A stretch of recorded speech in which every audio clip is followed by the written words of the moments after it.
Hello everyone.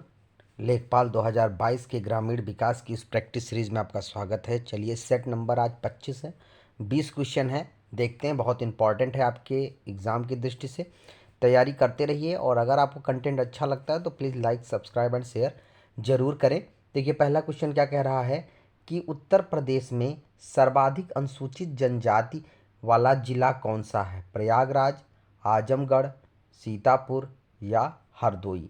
तो उत्तर प्रदेश में सर्वाधिक अनुसूचित जनजातियां जो हैं वो कहाँ पाई जाती हैं? सीतापुर में पाई जाती हैं। तो सर्वाधिक अनुसूचित जनजाति वाला जो ज़िला है वो सीतापुर है। अगर हमसे ये पूछा जाए कि सबसे कम कहाँ पाया जाता है, तो सबसे कम अनुसूचित जनजाति की जनसंख्या जो है वो बागपत में है। तो ये भी ध्यान रखेंगे, सबसे अधिक सीतापुर और सबसे कम बागपत। चलिए आगे चलते हैं। दूसरा क्वेश्चन देखिए क्या कह रहा है कि राष्ट्रीय बीज अनुसंधान एवं प्रशिक्षण केंद्र का मुख्यालय कहाँ स्थित है? राष्ट्रीय बीज अनुसंधान एवं प्रशिक्षण केंद्र। देखिए, इन टाइप के क्वेश्चंस बहुत आते हैं। ग्रामीण विकास में जितने भी अनुसंधान हैं, फसल से, दाल से, जो भी हैं, वो ज़रूर याद रखें। तो बीज अनुसंधान एवं प्रशिक्षण केंद्र जो है वो आपका कहाँ पे स्थित है? बनारस में स्थित है। तो इसका ऑप्शन नंबर जो है आपका बी सही हो जाएगा। चलिए आगे चलते हैं। देखिए क्या कह रहा है, क्वेश्चन नंबर तीसरा क्या कह रहा है, ध्यान दीजिएगा। कह रहा है एक थ्रेशर द्वारा दानों को अधिक नुकसान होता है यदि इसकी गति अधिक हो, इसकी गति कम हो, पकी फसल को थ्रेशर में डालने में कमी हो या दाना निकालने में गति अधिक हो। तो देखिए, बहुत कॉमन सा क्वेश्चन है। थ्रेशर जो होता है वो अ, अलग करता है अनाज को। तो जब थ्रेशर ज़्यादा गति से होगा तो अनाज वहाँ पर अंदर वायु दाब जो है वो बढ़ जाता है। इससे अनाज के टूटने का भी हो जाता है चांसेस, और भूसी के साथ अनाज को भूसी में चले जाने, मतलब उड़ जाने का भी रहता है। तो इस प्रकार से जब गति बहुत तेज होती है तब अनाज के नुकसान होने की जो संभावना होती है वो सर्वाधिक होती है। तो इसका ऑप्शन नंबर जो है आपका ए सही हो जाएगा। चलिए देखिएगा, क्वेश्चन नंबर 4 क्या कह रहा है कि राज्य कृषि उत्पादन मंडी परिषद की स्थापना किस वर्ष की गई थी? अब देखिए, इस टाइप के क्वेश्चन, मैंने कहा ना, ये ग्रामीण विकास से रिलेटेड है। तो कृषि जो है बहुत विशेषकर है। तो जितनी भी चीज़ें हैं, कृषि उत्पादन मंडी परिषद की स्थापना किस सन में की गई थी? तो 1973 में की गई थी। राज्य कृषि उत्पादन मंडी परिषद की स्थापना 1973 में। तो इसका ऑप्शन नंबर बी सही हो जाएगा। चलिए आगे चलते हैं। देखिएगा, क्वेश्चन नंबर 5 क्या कह रहा है। बहुत आसान क्वेश्चन है। कह रहा है ईख की अर्धसाली किस्म की फसल की अवधि क्या है? अच्छा देखिए, ईख की अर्धसाली मतलब अर्धसाली ये किस्म है ईख का, गन्ने का एक किस्म है।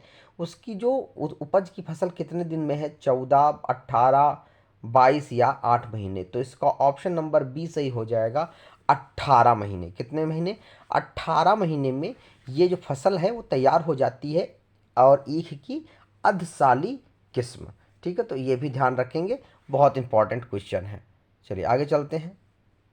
क्या कह रहा है, क्वेश्चन नंबर 6 क्या कह रहा है, कच्चे फलों को पकाने के लिए कौन सी गैस उपयुक्त होती है? मीथेन, कार्बन डाइऑक्साइड, हाइड्रोजन या एथीन। तो कच्चे फलों को पकाने के लिए कौन सी गैस इस्तेमाल होती है? एथीन, एथिलीन इसको कहते हैं। एथीन और एथिलीन भी कहा जाता है। तो एथिलीन जो है वो फलों को, कच्चे फलों को पकाने में काम आता है। अच्छा, एथिलीन के अलावा एसीटिलीन भी आता है, और एक आपका एसीटिलीन है, एसीटिलीन है, और एक और फसल होता है, वो होता है कैल्शियम कार्बाइड। क्या होता है? कैल्शियम कार्बाइड होता है। तो ध्यान रखेंगे, एसीटिलीन और कैल्शियम कार्बाइड जो है वो भी आपके फलों को पकाने में आवश्यक होते हैं। तो तीन चीज़ें, एथिलीन है, एसिटिलीन है और कैल्शियम कार्बाइड है, ध्यान रखेंगे।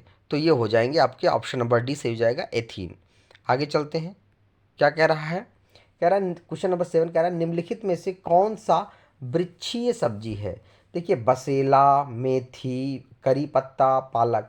देखिए, ये सारे के सारे जितने भी हैं, आपने करी पत्ता भी सुना होगा, मीथेन भी सुना होगा, और बेसेला भी सुना, ये सब न कहीं भोजन में इस्तेमाल होते हैं। लेकिन इसमें पूछने का मतलब है कौन सा पेड़ है। तो देखिए पालक है, मेथी, ये सब घास वाली प्रजाति में आते हैं। जो करी का पत्ता होता है इसका पेड़ लगता है। तो ये ध्यान रखेंगे कि वृक्षीय सब्जी जो है वो अगर आप इसमें से देखेंगे तो क्या है, करी का पत्ता है। बहुत ही घुमाया हुआ प्रश्न है तो ध्यान रखना है। तो इसका ऑप्शन नंबर सी हो जाएगा, करी का पत्ता। चलिए आगे चलते हैं। क्वेश्चन नंबर 8 देखिए क्या कह रहा है। कह रहा है कि अंबेडकर विशेष रोजगार योजना के अंतर्गत परियोजना की इकाई लागत कितने रुपए से कम होनी चाहिए। अंबेडकर विशेष रोजगार योजना जो है उसमें जो परियोजना की इकाई है वो कितने हजार, मतलब कितने रुपए से कम लागत की होनी चाहिए। 60,000, 75,000, 1 लाख या 50,000। तो जो ये परियोजना है AVRY, इस परियोजना में जो लागत है वो 50,000 से कितनी होनी चाहिए, 50,000 से कम होनी चाहिए। तो ये इसका ऑप्शन नंबर जो है आपका डी सही हो जाएगा। चलिएगा देखिएगा क्वेश्चन नंबर 9 क्या कह रहा है कि ग्रामीण खाद्य बैंक योजना पूर्वांचल के 6 जिलों में किस वर्ष प्रारंभ की गई थी। ग्रामीण खाद्य बैंक योजना पूर्वांचल के 6 जिलों में किस वर्ष प्रारंभ की गई थी। 2003 में, 2005 में, 2007 में या 2009 में। तो इसका ऑप्शन नंबर सी सही हो जाएगा, 2007 में। तो ग्रामीण खाद्य बैंक योजना जो है वो पूर्वांचल में 6 जिलों में 2007 में शुरू की गई थी। तो इसका ऑप्शन नंबर जो है आपका सी सही हो जाएगा। चलिए आगे चलते हैं। देखिएगा क्वेश्चन नंबर 10 क्या कह रहा है कि भारत निर्माण योजना के घटक क्या हैं। मतलब भारत निर्माण में कौन कौन से घटक आवश्यक हैं। बिजली भाई होनी चाहिए, तभी भारत निर्माण का एक हिस्सा है। दूरसंचार व्यवस्था भी होनी चाहिए। आवास, सबके पास आवास होना चाहिए। भाई भारत निर्माण में ये तीन के तीनों महत्वपूर्ण है। तो जो इसका ऑप्शन नंबर डी है ये क्या हो जाएगा, सही हो जाएगा। ऑप्शन नंबर डी जो है आपका सही हो जाएगा। चलिए आगे देख लीजिएगा। क्वेश्चन नंबर 11 क्या कह रहा है कि राष्ट्रीय प्रदर्शन योजना का संबंध ग्रामीण विकास के किस क्षेत्र में रहा है, किस क्षेत्र से रहा है। तो राष्ट्रीय प्रदर्शन योजना का संबंध ग्रामीण विकास के किस क्षेत्र से रहा है। पंचायती राज विकास, ग्रामीण स्वच्छता, ग्रामीण पेयजल या ग्रामीण सड़क। तो राष्ट्रीय प्रदर्शन योजना का जो संबंध है वो ग्रामीण विकास के ग्रामीण पेयजल से रहा है। बहुत इंपॉर्टेंट है, ध्यान रखिएगा। कितना पेचीदा क्वेश्चन है, देख के भी नहीं लगता है आप कोई भी इस पर अपना एक मेथड नहीं लगा सकते। राष्ट्रीय प्रदर्शन योजना का जो संबंध है वो किससे संबंधित है, ग्रामीण पेयजल से संबंधित है। ठीक है, तो इसका ऑप्शन नंबर जो है आपका सी सही हो जाएगा। चलिए देखिएगा क्वेश्चन नंबर 12वां क्या कह रहा है। कह रहा है कि कुटीर ज्योति योजना, कुटीर ज्योति योजना निम्नलिखित में से कौन सा कार्यक्रम संबंधित है। कुटीर ज्योति योजना से निम्नलिखित में से कौन सा कार्यक्रम संबंधित है। ग्रामीण बेरोजगार युवकों को रोजगार दिलाना, ग्रामीण क्षेत्रों में कुटीर उद्योगों को प्रोत्साहन देना, ग्रामीण क्षेत्रों में गरीबी रेखा से नीचे जीवन यापन करने वाले परिवारों को विद्युत उपलब्ध कराना या उपरोक्त में सभी।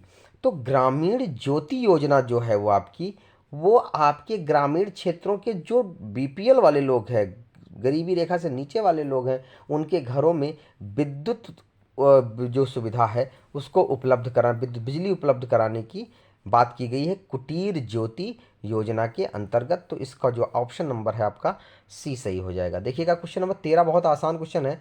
कह रहा भारत नेट योजना के अंतर्गत प्रथम चरण के तहत कितने ग्राम पंचायतों को ब्रॉडबैंड से जोड़ा गया। भारत नेट योजना के प्रथम चरण के तहत कितने ग्राम पंचायतों को ब्रॉडबैंड से जोड़ा गया। 1 लाख ब्रॉडबैंडों को, ग्राम पंचायतों को ब्रॉडबैंड से जोड़ा गया। कितने ग्राम पंचायतों को, 1 लाख ग्राम पंचायतों को भारत नेट योजना के प्रथम चरण के तहत जोड़ा गया है। तो इसका जो ऑप्शन नंबर है आपका ए सही हो जाएगा। चलिए आगे चलते हैं। देखिएगा क्वेश्चन नंबर 14 क्या कह रहा है, बहुत आसान क्वेश्चन ये भी है। कह रहा है खाद्य बैंक योजना जिसकी स्थापना वर्ष सन 2002 में की गई, इसके तहत किस स्तर की खाद्यान्न बैंक खोलने का प्रावधान किया गया था? खाद्यान्न बैंक योजना सन 2002 में लागू की गई थी। इसके तहत जो है वो पंचायत स्तर पर खाद्यान्न बैंक खोलने का प्रावधान किया गया है। ठीक है, हर पंचायत में एक भंडार गृह होना चाहिए। ठीक है, तो ये जो है अपन ऑप्शन नंबर आपका सी सही हो जाएगा। देखिएगा क्वेश्चन नंबर 15वां क्या कह रहा है, राज्य स्वास्थ्य सूचकांक 2019 की रिपोर्ट में स्वास्थ्य के क्षेत्र में भारत का कौन सा राज्य शीर्ष पर रहा? तो राज्य स्वास्थ्य सूचकांक 2019 में कौन सा राज्य जो है वो स्वास्थ्य के क्षेत्र में शीर्ष पे रहा है? तो केरल, इसका ऑप्शन नंबर ए सही हो जाएगा, केरल। तो राज्य स्वास्थ्य सूचकांक 2021 के रिपोर्ट के अनुसार केरल जो है वो शीर्ष स्थान पर रहा है, किस क्षेत्र में? स्वास्थ्य के क्षेत्र में। तो ये भी ध्यान रखेंगे, ये बहुत ही महत्वपूर्ण क्वेश्चन है। ठीक है, चलिए याद करते हैं। क्वेश्चन नंबर 16 देखते हैं क्या कह रहा है कि सामाजिक शोध विधि के विषय क्षेत्रों में कौन शामिल नहीं होता? सामाजिक शोध, जब कभी सामाजिक शोध की जाती है तो ग्रामीण समुदाय का अध्ययन किया जाता है। सामूहिक व्यवहार, लोगों का आपसी व्यवहार, इसका भी चर्चा किया जाता है। भूमि वितरण से क्या रिलेटेड है भाई? सामाजिक शोध हो रहा है तो उसमें भूमि रिलेशन से क्या संबंध है? तो ये ऑप्शन आपका जो है गलत हो जाएगा। हाँ, लोगों के बीच किस बात का संघर्ष है, किस प्रकार के परेशानियां हैं, किस बात का संघर्ष, ये भी सामाजिक शोध में रखा जाता है। तो इसका ऑप्शन नंबर जो है आपका सी जो है वो गलत होगा, वो इसमें शामिल नहीं किया जाएगा सामाजिक शोध विधि में। ठीक है, तो ऑप्शन नंबर सी भूमि वितरण जो है इसमें शामिल नहीं है। चलिए आगे चलते हैं। देखिएगा क्या कह रहा है 17 नंबर क्वेश्चन, अवलोकन को वैज्ञानिक विधि की कौन सी विधि कहा जाता है? अवलोकन विधि को वैज्ञानिक विधि की कौन सी विधि कहा जाता है? तो अवलोकन विधि जो है इसको शास्त्रीय विधि कहते हैं। कौन सी विधि कहते हैं? शास्त्रीय विधि। तो अवलोकन विधि जो है वो वैज्ञानिक विधि की शास्त्रीय विधि है। तो ध्यान रखेंगे, बहुत इंपॉर्टेंट क्वेश्चन है। अवलोकन विधि जो है वो वैज्ञानिक विधि की शास्त्रीय विधि है।